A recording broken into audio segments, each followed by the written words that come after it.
E agora nós vamos ver aquilo que eu falei para vocês. Coisas que não era para você ter ficado sem durante muito tempo.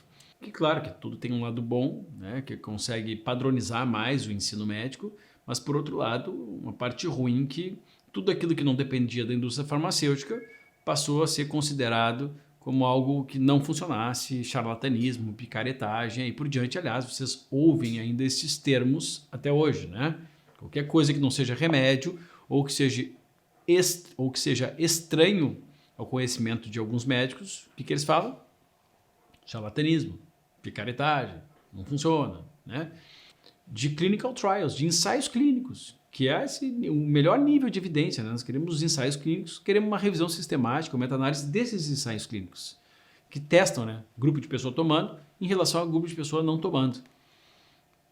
E aqui na conclusão, por exemplo, do uso terapêutico potencial da curcumina, vocês veem que assim, pode ser utilizado por uma gama imensurável de problemas, porque as doenças crônicas, elas são geralmente derivadas ou provocadas de desequilíbrios no sistema inflamatório, onde a pessoa fica inflamada cronicamente, de glicação, de controle de glicação, que é os açúcares, da oxidação e submetilação. Submetilação vocês já viram lá nas aulas que eu falei do ácido fólico, da vitamina B12, da importância desses nutrientes serem metabolizados, para que depois eles participem do processo de metilação, silenciamento e expressão de genes.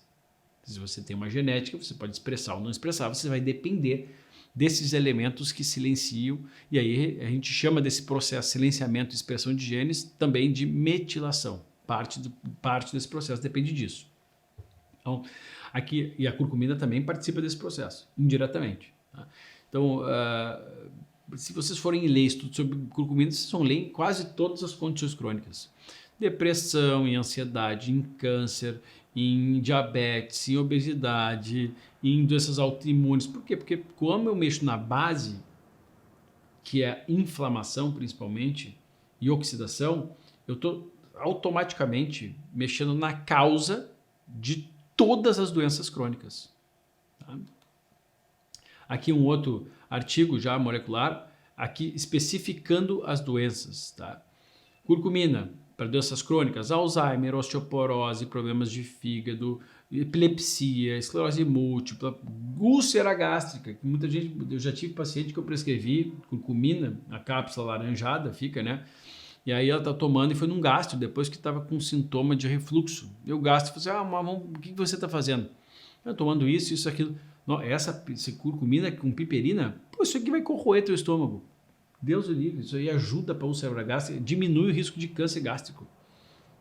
Artrite, problemas dos pulmões. Vocês podem ver aqui, ó, que para doenças crônicas, todas as principais, todas podem, olha aqui, review of latest, uma revisão dos últimos estudos. Olha que legal. Todas as doenças crônicas. E mais, sabe de quando é esse estudo aqui, gente? 2020, ou seja, super atual. Os caras fizeram uma mega revisão e mostrando que, sim, nós temos uma série de doenças que são prevenidas e ajudam a ser tratadas com a curcumina. Infecções, malária, leishmaniose, problemas, doenças sexualmente transmissíveis, doenças inflamatórias, como intestino irritável, como doenças autoimunes, pancreatite, alergias e outras, né? Catarata. Poxa, por que não usar? Por que não usar? Por que a gente negou durante tanto tempo? Meu livro em 2014 que eu publiquei tem um baita de um artigo só sobre curcumina. E muita gente assim, mas depois criaram um remédio de curcumina que chama Motori. E aí as pessoas dizem, não, mas é que agora tem evidência. Amigo, como assim agora tem evidência? Tem há muitos anos evidência disso. Por que não usamos? Por que a gente negou a fitoterapia, que já era utilizada na medicina egípcia? Vocês veem que maldade da indústria farmacêutica. E que, assim, que cortina de fumaça que o médico fica atrás.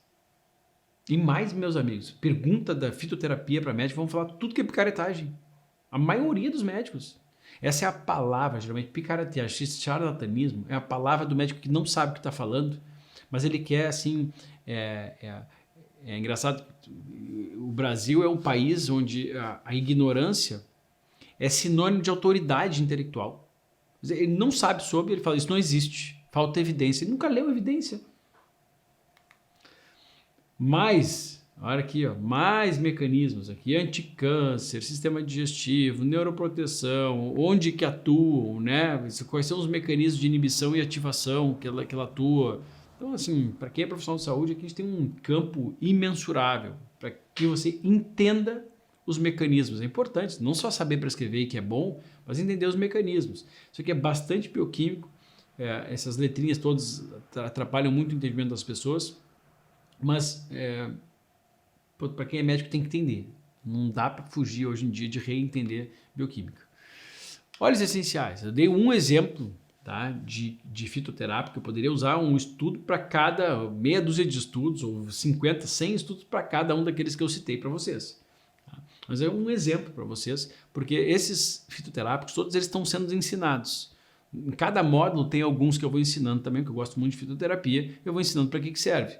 Aqui eu estou mostrando para vocês os que não deveriam, os que são talvez os principais, os que eu mais utilizo. Tá?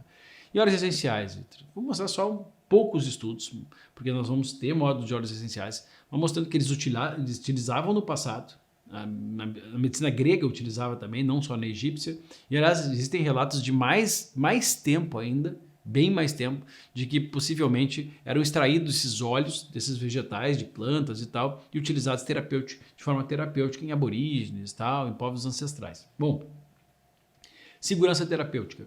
Óleo essencial são utilizados para cura desde a aurora da humanidade e são empregados na indústria cosmética, farmacêutica, alimentícia e na medicina.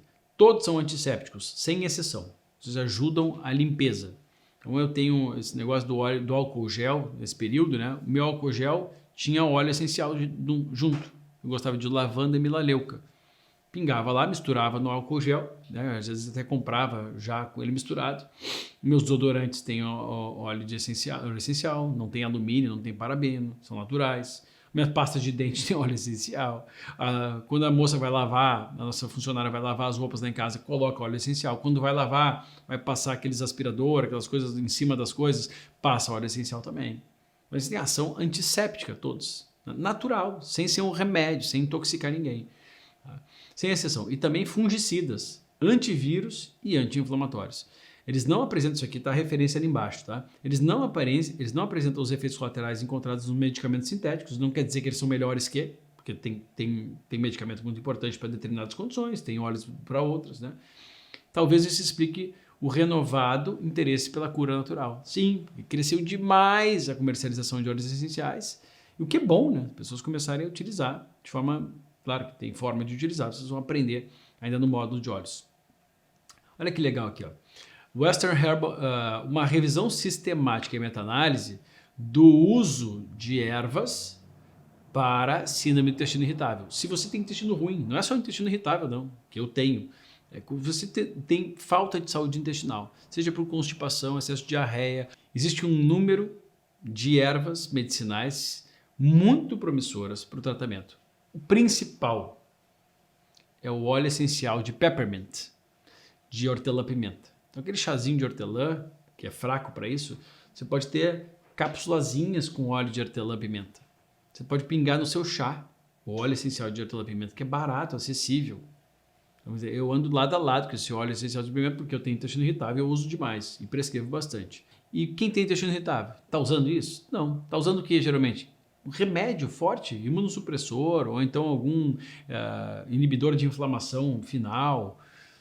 Gente, por que não começar com essas coisas antes? Qual o motivo?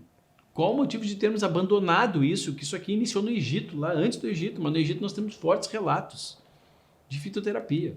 O estudo duplo cego, placebo, controlado, o óleo essencial de hortelã-pimenta que categoricamente ele se mostra eficaz. Como que você tem um intestino ruim, constipado, ou intestino irritável, ou alteração de fluxo intestinal, ou de fezes e tal, e não sabe disso? Por que ninguém lhe avisou? Porque isso foi negado. Que mais estudo, né? Ah, Victor, mas isso é uma coisa que reacendeu agora, nova. Trouxe aqui, ó, estudo de 1998. mostrando uma revisão sistemática e meta-análise, tudo que o pessoal da medicina baseada em evidências quer, mostrando que serve para intestino irritável. Esse estudo aqui nós vamos repetir quantas vezes for necessário, porque esse é um estudo de 2010, nós estamos 11 anos depois, mostrando que o óleo essencial de lavanda ingerido, ele é tão eficaz e muito menos efeitos colaterais do que lorazepam para ansiedade generalizada. Lorazepam é um primo irmão do Rivotril, que todo mundo se caga de medo de usar porque é muito difícil de tirar depois. São benzodiazepínicos. Por que a gente não começa a tratar as pessoas com ansiedade com óleo de lavanda ao invés do Rivotril, ao invés do antidepressivo? Amigos, amigas, não tem como. Por que isso foi abandonado? Não é possível que só eu me sinta aqui indignado com esse tipo de coisa. Vocês têm que ter acesso a esses negócios. Não vicia, não tem problema nenhum de usar. Bom, aqui estão algumas imagens, né, mostrando os vasinhos, né, que eles reservavam essas coisas. E um dos óleos antigos utilizados é o óleo de mirra e o óleo de frankincense, né, que são bem antigos utilizados. Aliás, a gente tem um suplemento hoje que é o extrato de Boswellia serrata, que vem dessa planta que dá o óleo de frankincense, que tem atividade super anti-inflamatória. E aqui, ó, composição e potencial anticâncer, com atividade anticâncer, dos óleos essenciais de mirra e frankincense. Aliás, o óleo de mirra, lá naquela região do Oriente Médio, eles chamam de óleo dourado, né? Que é um óleo que tem um peso de ouro para eles, né? Eles valorizam demais. E não tem um acessível para comprar no Brasil, ninguém usa. Frankincense e mirra. Então aqui um potencial anticâncer. Potencial quer dizer que você vai tratar o seu câncer com? Não, mas por que custa usar? Preventivamente, principalmente. As Galeno fala que prevenir é muito melhor do que curar. Claro, porque a cura depois deixa uma marca, né? E sabe-se lá o quanto você sofreu. Agora, prevenir não deixa nem a pessoa desenvolver.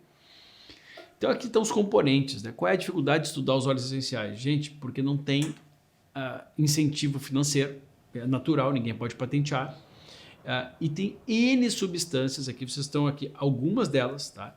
N substâncias que cada uma faz uma função. Essas são 100, 200, 300 substâncias em cada óleo. E fica muito difícil estudar assim, qual será dessas substâncias que está fazendo o principal efeito. A gente já tem assim, alguma certa divisão, os óleos essenciais, vocês vão, no módulo vocês vão conhecer, de classes de substâncias que têm determinadas ações, mas mesmo assim uma infinidade, né? E a indústria hoje dos óleos essenciais busca entender um pouco melhor essas vias metabólicas. É interminável, né? Eu posso botar uma lista para vocês interminável. Bom, eu quero então, nesse momento, falar para vocês assim, tá, Vitor, mas hoje tem esses estudos, né? E talvez então, já mostrei para vocês que não é novo, né? Em 1998 já tinha estudo de óleo essencial de peppermint para intestino.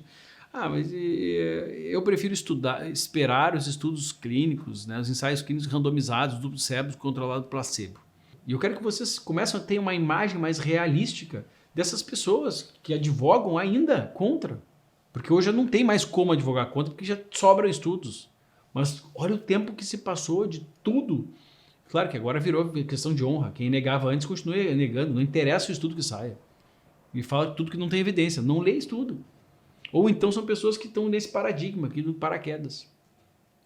Esse estudo foi muito legal, publicado no British Medical Journal. Foi uma crítica a esse negócio dessas pessoas que não querem saber da melhora de um ou outro paciente. Para eles tem que ser só um estudo assim, assim, assado, senão eles não aceitam.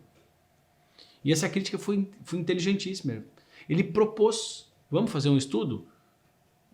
Estudo controlado, randomizado, duplo cego, controlado por placebo, cruzado.